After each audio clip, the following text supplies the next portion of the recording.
बिस्मिल्लाहिर्रहमानिर्रहीम। अस्सलाम वालेकुम। क्या हाल है आप सबके? ठीक है, खैरियत से हैं?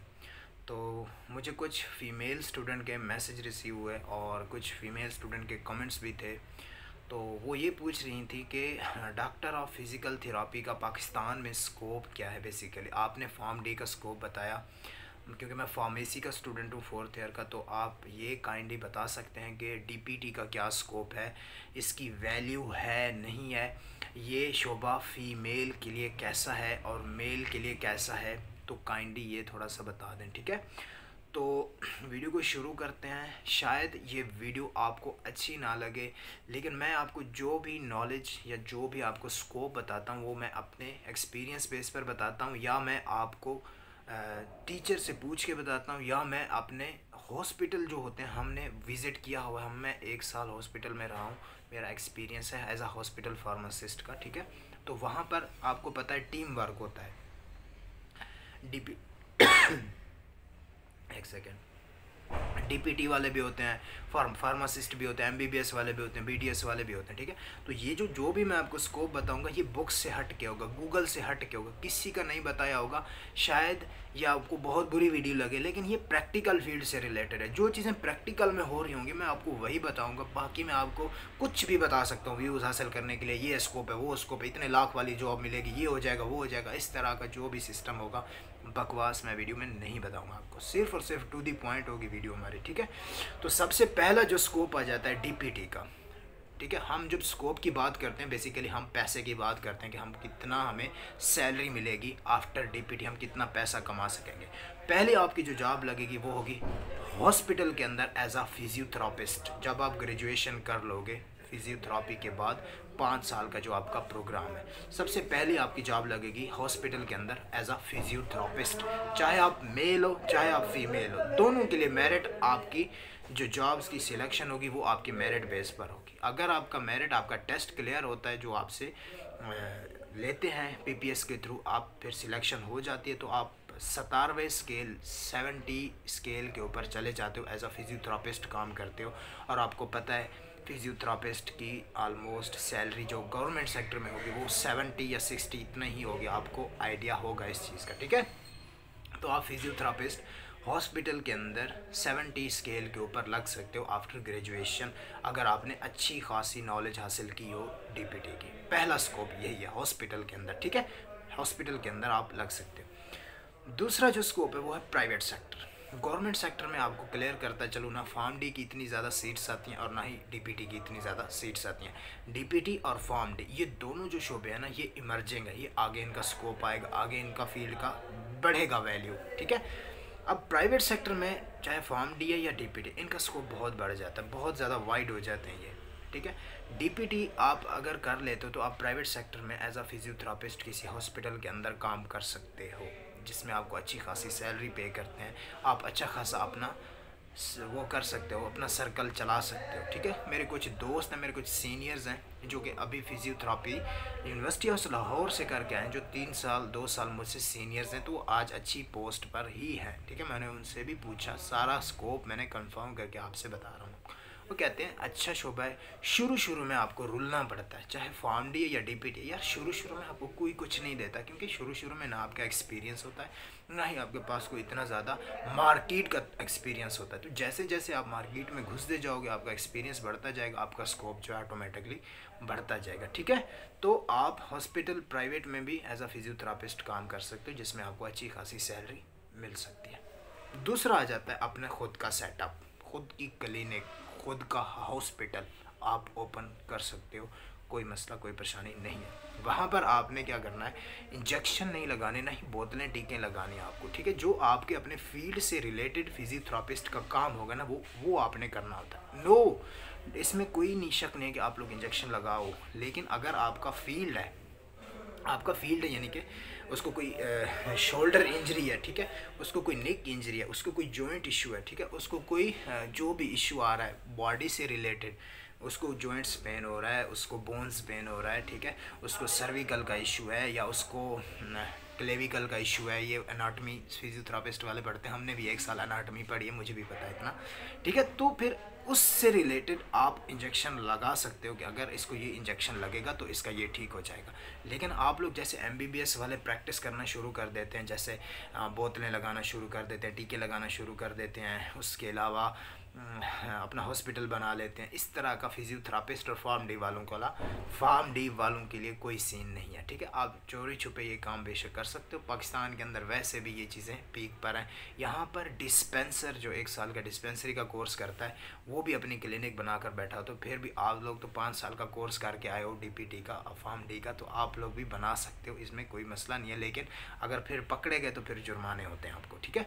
तो आप अपना हॉस्पिटल एज अ फिजियोथेरापिस्ट के तौर पर खोल सकते हो, जिसमें आप लोगों की फिजियोथेरापी करो। उसमें सेशन होते हैं, 1 सेशन 2 सेशन, आप फिर अपनी फ़ीस रख लो कि हाँ जी मैंने 1 सेशन के आपसे इतने पैसे लेने, दूसरे सेशन के मैंने इतने पैसे लेने, तीसरे सेशन के मैंने आपसे इतने पैसे लेने हैं, ठीक है। ये हो गया आपका प्राइवेट सेक्टर में दूसरा स्कोप, ठीक है। 3rd नंबर पर जो होता है वो ये कि अगर आप मेल हो या फीमेल, ठीक है, आपको जॉब्स करने में कोई रिस्ट्रिक्शन नहीं है, आपको घर वाले कह देते हैं कि आपने जॉब करनी है तो करो, हमें कोई आपसे मसला नहीं है, कोई परेशानी नहीं, हमें आपसे कोई भी ऐसी बात नहीं है, जो आपके दिल में हो वो आप कर सकते हो, लेकिन लिमिट में रहकर। आप किसी भी सिटी में जाना चाहती हो या चाहते हो जॉब्स करना चाहती हो तो आप चले जाओ। फिर उसमें यह आता है कि जिम सेटअप कैसे, जो फिजियोथेरापिस्ट वाले होते हैं वो सारा 5 साल क्या पढ़ते हैं, ऑलमोस्ट अपनी पूरी बॉडी से रिलेटेड जितनी भी एनाटॉमिकल स्ट्रक्चर्स होते हैं उनको पढ़ते हैं, बोन्स के बारे में, जॉइंट्स के बारे में, उनकी मूवमेंट्स के बारे में, उनकी रिकवरी के बारे में, उनकी फ्रैक्चर के बारे में। तो क्या होता है कि आप किसी अच्छी जिम के अंदर, जैसे बड़े सिटीज़ हैं, इस्लामाबाद हो गया, लाहौर हो गया, फैसलाबाद हो गया, कराची हो गया, तो आप मेल हो या फीमेल हो, आप वहाँ पर as a instructor, as a physiotherapist भी काम कर सकते हो। अब ये नहीं है कि आप जब जिम के अंदर वहाँ पर जाओगे आप फिजियोथेरापिस्ट होगे तो वहाँ से आपको ये नहीं कि आप लोगों के डंबल उठवाना शुरू कर दो या आप उनसे एक्सरसाइज करवाना, यानी कि एक्सरसाइज से मुराद ये नहीं कि मतलब कि एक्सरसाइज करवा सकते हो। फिजियोथेरापिस्ट का मेन जो काम है ना वो एक्सरसाइज भी है करवाना।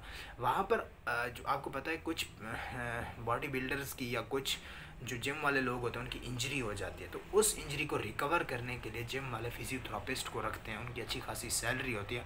पाकिस्तान में इतना ज़्यादा ट्रेंड नहीं है, आगे ट्रेंड आता जा रहा है, लेकिन बाहर की कंट्रीज़ में ये बहुत ज़्यादा ट्रेंड है। फिजियोथेरापिस्ट जिम में लाजमी होता है उसको, क्योंकि जॉइंट्स का पता होता है, बोन्स का पता होता है, हर चीज़ का पता होता है। तो वहाँ पर आप एज अ रिकवरी के तौर पर फिजियोथेरापिस्ट काम कर सकते हो, जिसमें आप लोगों को प्रॉपर एंगल, प्रॉपर टेक्निक के बारे में बताओगे कि इसकी ये एक्सरसाइज है, ये वाले आपकी जॉइंट्स, अगर आपको ये वाले जॉइंट्स का मसला है तो आप ऐसे एक्सरसाइज करो, आपको फिर मसला नहीं होगा, ठीक है। तो 3rd यही स्कोप है, आप किसी जिम के अंदर एज अ फिजियोथेरापिस्ट, आप ये नहीं है कि वो आपसे जिम के डंबल उठवाना शुरू कर दें, यार इस डंबल को यहाँ रख दो या इस मशीन को वहाँ लेकर चली जाओ या चले जाओ, ऐसा कोई सीन नहीं है, ठीक है। वहाँ पर आप एज अ फिजियोथेरापिस्ट काम करोगे, ठीक है। ये हो गए 3 स्कोप। 4th जो स्कोप आता है वो ये आता है कि आप पाकिस्तान से हटकर किसी दूसरे कंट्री मूव कर जाओ, आउट ऑफ कंट्री चले जाओ। आउट ऑफ कंट्री आपको फॉर्म डी से ज़्यादा स्कोप मिलेगा DPT का, ठीक है, और MBBS से भी ज़्यादा स्कोप मिलेगा DPT का आपको, अगर आप आउट ऑफ कंट्री मूव कर जाते हो। वहाँ पर बहुत स्कोप है इन चीज़ों का, फिजियोथेरापिस्ट का, क्योंकि वहाँ पर लोग अक्सर क्या करते हैं, इन चीज़ों पे ज़्यादा बिलीव रखते हैं, ठीक है। हर दूसरे बंदे को इंजरी होती है, कोई इशू होता है, चलने फिरने में मुश्किल आती है, तो वहाँ पर इन चीज़ों का बहुत ज़्यादा स्कोप है। यानी कि आप आउट ऑफ कंट्री मूव कर जाते हो, चाहे आप मेल हो फीमेल हो, वहाँ पर आपको फिर अच्छी खासी आपको सैलरी मिल जाती है। ये हो गए 4 स्कोप। इसके अलावा यानी कि कोई ऐसा, यानी कि मैं आपको बात नहीं बताऊँगा, शायद आप लोग अगर जॉब्स आप ग्रेजुएट होकर आओ और आपको ये अपॉर्चुनिटीज़ आगे ना मिले, मैं आपको ये भी बता सकता था आप फ़लाँ शोबे में जा सकते हो, फ़लाँ शोबे में जा सकते हो, उधर जा सकते हो, इधर जा सकते हो, इस तरह का कोई सीन नहीं है। एक ऑप्शंस है आपके पास, आप फिर DPT के बाद आप MPhil कर लो DPT में, ठीक है। MPhil के बाद, या आप MPhil नहीं करना चाहते, एक स्पेशलाइजेशंस होती है आफ्टर DPT, स्पेशलाइजेशन भी होती है जिसमें आप स्पेशलाइजेशन कर सकते हो। 2 साल का कोर्स होता है या 3 साल का कोर्स होता है, लेकिन वो पाकिस्तान में स्पेशलाइजेशन नहीं होती, वो आपको आउट ऑफ कंट्री मूव करना पड़ता है। और जब वो आप कोर्स कर लेते हो तो आप पाकिस्तान के अंदर आकर एक अच्छा खासा पैसा अर्न कर सकते हो, बड़ा लंबा पैसा, तगड़ा पैसा कमा सकते हो। उसको फिर कायरोप्रैक्टर बोलते हैं। डीपीटी के बाद स्पेशलाइजेशन होती है कायरोप्रैक्टर। सर्च कर लेना गूगल के ऊपर। पाकिस्तान के अंदर इस टाइम ऑलमोस्ट कोई 8 से 7 कायरोप्रैक्टर हैं जिनकी फ़ीस ऑलमोस्ट 6,000-7,000 रुपये, वो एक सेशन, एक उनकी फ़ीस, एक सेशन की फ़ीस इतनी है। तो आप खुद से सोचो, जो आप लोग डीपीटी के बाद अगर कायरोप्रैक्टर का कोर्स करते हो, स्पेशलाइजेशन करते हो उसमें, तो आप भी अच्छा खासा अर्न कर सकते हो।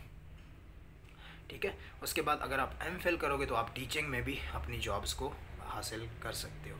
ये है स्कोप, ये है बेसिक, ये है सारी चीज़ें। इसके अलावा जो भी आपको अगर कोई बताता है, आप लोग पूछ रहे हो, तो किसी डॉक्टर से, किसी उससे कोई परेशान नहीं होना आपने। आपको हर बंदा डिग्रेड करेगा। डीपीटी का कोई स्कोप नहीं है, फार्म डी का कोई स्कोप नहीं है, आप लोग मालशी डॉक्टर हो, आप लोग फलां हो, आप लोग ठीक हो, कुछ भी किसी की बात नहीं सुनना, सीधा अपनी डायरेक्शन में चलते जाना है। और वो लोग जो आप पर बातें कर रहे हैं ना, वो आपकी कल सपोर्ट करेंगे, ये मेरी गारंटी होगी। क्योंकि हर इंसान का स्कोप है, हर एक डिग्री का स्कोप है, कोई डिग्री वेस्ट नहीं है आपकी। अल्लाह ताला ने कहीं ना कहीं आपका रिज़्क लाजमी लिखा होगा। रिज़्क की तलाश मत करो, मतलब मेहनत करो। हज़रत अली रज़ी अल्लाह ताला अन्हु को कॉल है कि रिज़्क इंसान को ऐसे तलाश करता है जैसे इंसान की मौत आती है। तो समझ लो आपका रिज़्क आपके पीछे है, सिर्फ आपने बहाना बनाना होता है डिग्री का, जी मेरे पास डिग्री आ गई, बाकी आपको रिज़्क आपका मिल जाता है दुनिया के अंदर ही। ठीक है। बाकी स्कोप की टेंशन नहीं लेनी, अभी सिर्फ एडमिशन करवा लो। या आप अगर डीपीटी के स्टूडेंट्स भी हो, आपको कोई डिग्रेड कर रहा है, आपको कोई डीमोटिवेट कर रहा है, तो किसी की बात मत सुनो, अपनी डायरेक्शन में चलते जाओ। ठीक है। तो इंशाल्लाह आपका स्कोप है। मिलते हैं नेक्स्ट वीडियो में, तब तक के लिए अपना ख्याल रखें। मेक श्योर कि आपने चैनल को सब्सक्राइब किया हो। अल्लाह हाफ़िज़।